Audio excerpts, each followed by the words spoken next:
driven other than just a permit way, way, way back. In our family, it was just, that was the way we did get around, unless we rode with somebody else or they picked us up. So, I just found it convenient, you know.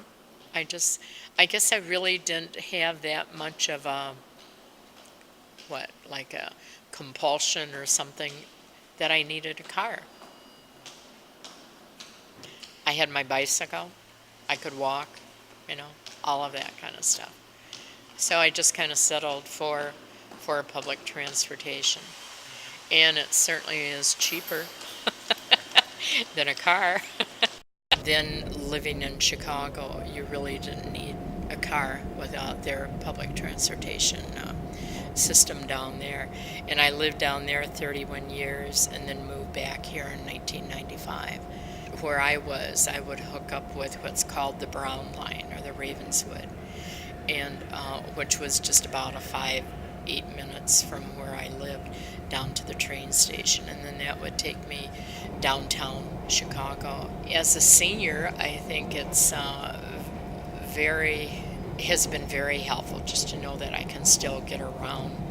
Thank goodness there's a store, the transportation store downtown, and at the Minneapolis Public Library and other places like that where you can get your schedules. But I live in a seniors housing, and there I would say, oh my goodness, there are a good maybe 30 or so who do public transportation and did get rid of their cars. They just felt it was that they were not sharp enough now to drive in their 70s, whatever, and have come to depend on public transportation.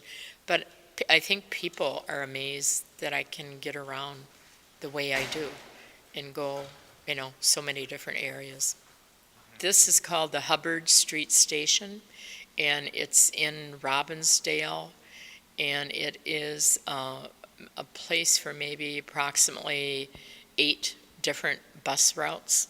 It had formerly been the fire station, and they felt that the construction was still so good and didn't want to pull it down.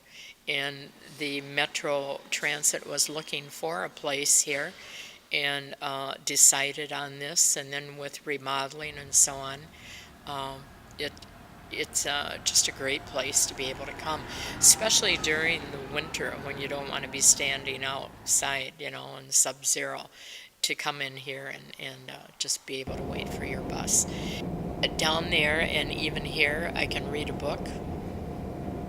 I can, even down there, I would take notes or even write thank you notes or something. Or I remember one time addressing bridal shower notes or something. It just gives you that whole time, kind of a easing yourself into the day after you get up in the morning at home, catching your bus, and then having that time interval until when you reported for work. I feel that it certainly has more of a calming effect because you don't have to be the one trying to weave in and out of traffic. I do feel for the drivers that it has to be such a huge job or a lot of stress for them.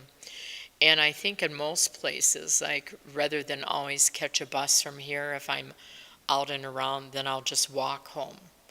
And I think that's good, just to get your exercise and be able to walk and not always feel that you have to be delivered at the door.